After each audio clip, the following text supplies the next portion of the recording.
Hi నమస్తే welcome to my channel Vasumathi's vlogs. నిన్న video పెట్టలేదు, చాలా స్ట్రెయిన్ అయిపోయినా. యాక్చువల్గా వీడియోకి 2 సార్లు వాయిస్ ఇచ్చాను, బట్ నచ్చలేదన్నమాట, సాటిస్ఫాక్షన్ లేదు. అందుకని డిలీట్ చేసేసాను. సో ఇప్పుడే ఎడిటింగ్ చేసి ఇప్పుడే అప్లోడ్ చేస్తున్నానండి. బట్ ఈరోజు నేను ఏంటంటే మీకు ఈ ఫ్రిడ్జ్ మీద ఇది ఎందుకు చూపిస్తున్నా అంటే, చాలా బాగుంది. స్టిక్కర్ కొనుక్కోండి, మా పాప ఆన్లైన్లో కొనింది. తుడపడం మాత్రం చేత్తోనే తుడపాలి, రాయటం మాత్రం పెన్ను ఉంటుంది. కొనాల్సినవి, ఫ్రిడ్జ్లో పెట్టుకునేటివి, సరుకులు ఏం కొనాలి అన్నీ ఇట్లా దీని మీద రాసుకుంటా. ఫ్రిడ్జ్లో ఏ బాక్స్లో ఏముందో ఇంట్లో వాళ్ళకి అస్తమానం చెప్పడం కష్టం కదా.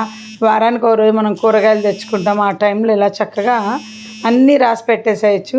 నాకైతే బాగా నచ్చింది. అన్నీ రాసేస్తాను, మళ్ళీ చూసి ఏమేమి అయిపోయినాయో ఒకరోజు తుడిపేస్తానమాట. ఇది ఫోటో కొట్టేసుకొని అట్లాగే వెళ్ళిపోతాం కూరగాయలకు, సరుకులకు పోయినప్పుడు. ఇంకా చూడండి, ఇదిగోండి ఇలా అన్నీ తెచ్చిపెట్టినట్టు ఇలాగే కవర్లో పెట్టానంటే అవి అలాగే ఉంటాయి. తెచ్చిన రోజు తీసి పెట్టకపోతే వీటి పని అంతే. ఫ్రూట్స్ బాక్స్ ఏదైనా తీసి చూడాలి కదా, మేము అన్ని టప్పర్వేర్లో పెడతాము. సో కవర్లో పెట్టుకునే వాళ్ళకి ఇబ్బంది ఉండదు, కానీ ఫ్రూట్స్ ఉన్నాయని చెప్పినా కానీ పిల్లలు తినరు.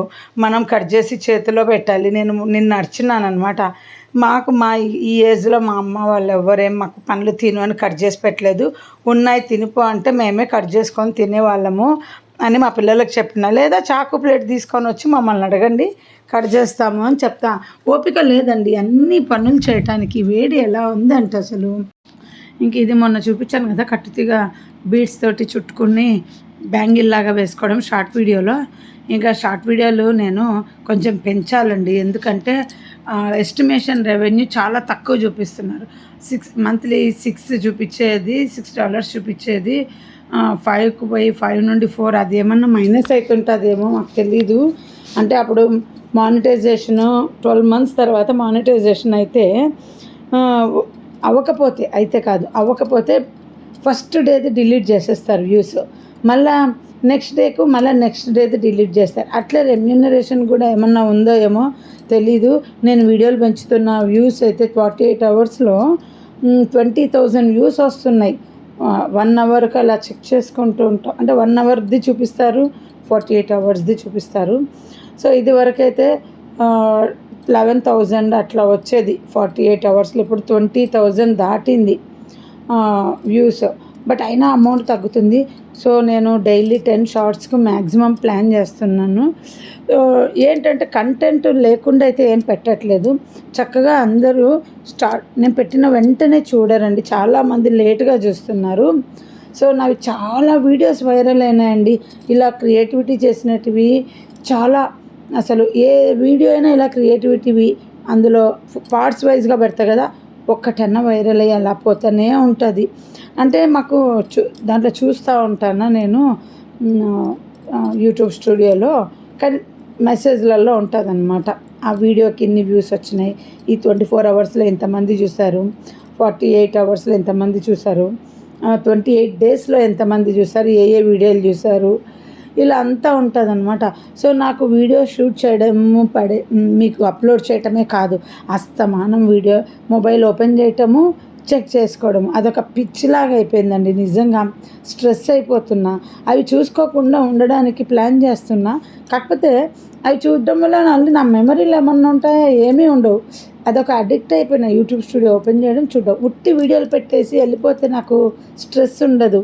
ఎందుకు చెప్తున్నానంటే అది దాని నుండి నేను మైండ్ని కన్వర్ట్ చేసుకోవాలి. ఇప్పుడు ఏంటి, మనీ గురించి మైండ్ కన్వర్ట్ చేసుకున్నా. అది ఎలాగో మనకు వచ్చినప్పుడు వస్తుంది, లేకుంటే లేదు.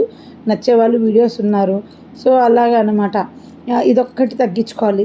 పని అన్నీ పోస్ట్ పోన్ చేసేస్తున్నా, చేసి వెక్స్ అయిపోతున్నాను. చాలా పనులు పోస్ట్ పోన్ చేస్తున్నా. ఇంకోటి ఏంటంటే కొన్ని విషయాలు చెప్పాలి. మన మీరట్ వెళ్ళాం కదా, ఆ మీరట్ వెళ్ళి గురు పౌర్ణమి రోజు నాకు మా గురువుగారు ఇచ్చిన మొదటి రోజు దీక్ష మొన్న గురు పౌర్ణమి రోజు.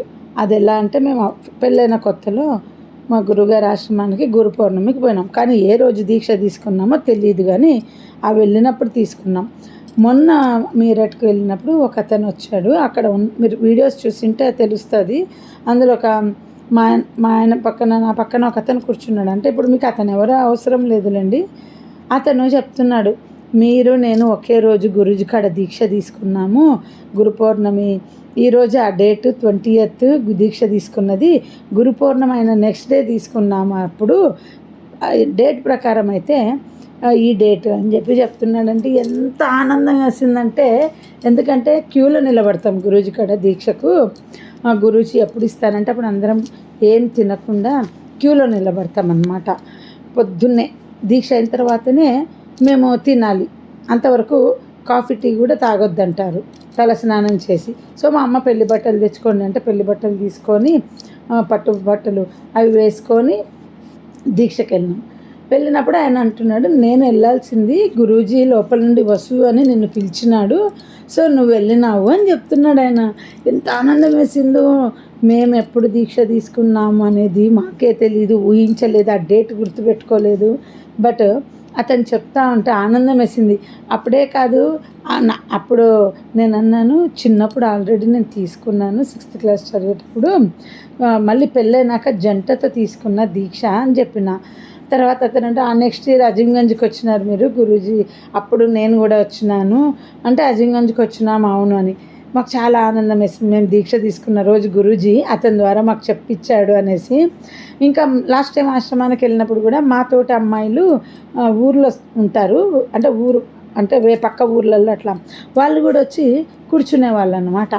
ఆ అమ్మాయి కూడా అనింది, నీది నాది సేమ్ మ్యారేజ్ అయింది, సేమ్ డేట్ ఒకటేసారి, నువ్వు నేను ఇద్దరం ఒకేసారి వచ్చినాం గురూజీ కాడికి ఆశీర్వాదంకు, నువ్వు వచ్చినప్పుడు నేను వచ్చిన మా ఆయన్ని తీసుకొని నేను నిన్ను చూసినాను అని.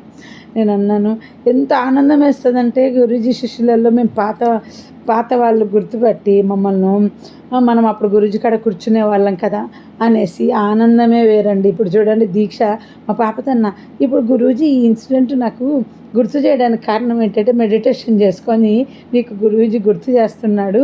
దీక్ష తీసుకున్న డేటు నేను ఎప్పుడూ ఊహించలే, నేను ఏ రోజు దీక్ష తీసుకున్నాను గురూజీ కాడ అనేది. గురు పౌర్ణమికి పోయినాం తీసుకున్నాం అంతే.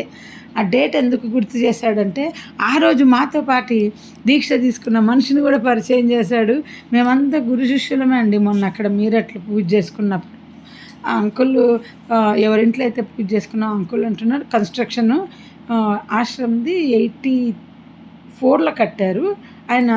అది కట్టినప్పటి నుండి ఎవ్రీ ఇయర్ ఆశ్రమానికి వెళ్తున్నా. నేను 2 సార్లు మిస్ చేశాను.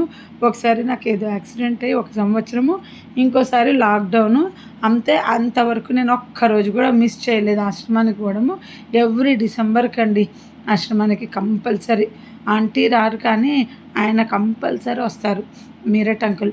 బట్ నాకు ఆయన పెళ్ళికి ముందైతే నాకు పరిచయం లేదు, ఎందుకంటే మాకు ఢిల్లీ నుండి వచ్చే టీం వేరుంది, వాళ్ళంతా పరిచయము. బట్ ఇతను పరిచయం లేదనమాట. ఇతను రీసెంట్గా అంటే మేము ఈ ఆశ్రమానికి వెళ్ళటం, టిఫిన్ కాడ పిల్లలకి చాక్లెట్లు ఇవ్వటం అవన్నీ చేసేవాడు అంకులు. చేసేటప్పుడు పిల్లలకి చాక్లెట్లు ఇస్తూ, మా పెద్ద పాప 10th పాస్ అయినప్పుడు వాచ్ ఇవ్వడం, అందరికి అట్లా ఏవో ఒకటి ఇస్తుంటాడనమాట. అలా పరిచయం అనమాట. బ్రేక్ఫాస్ట్ కాడ పరిచయం, చాక్లెట్ తాగుతారని అనేవాళ్ళు. ఇక్కడికి మీరట్కి వచ్చాక ఇంకా మా పాప కాలేజ్ సీట్కు అవసరము, అప్పుడు వాళ్ళు వర్క్ చేస్తుంది మా పాప కాలేజీలో. గుర్తొచ్చి మా ఆయన వాళ్ళతో కాంటాక్ట్ అయ్యి అక్కడ అలా వచ్చిందనమాట. మాకు క్లోజ్ అయ్యారు. ఇంకా ఆంటీ వాళ్ళు ఒకసారి వచ్చి వెళ్ళారు, మేమైతే ఒక 3 సార్లు వెళ్ళాము. సరే అండి, ఈ వీడియో అంతే. Bye, see you. మళ్ళీ నెక్స్ట్ వీడియోలో కలుద్దాం.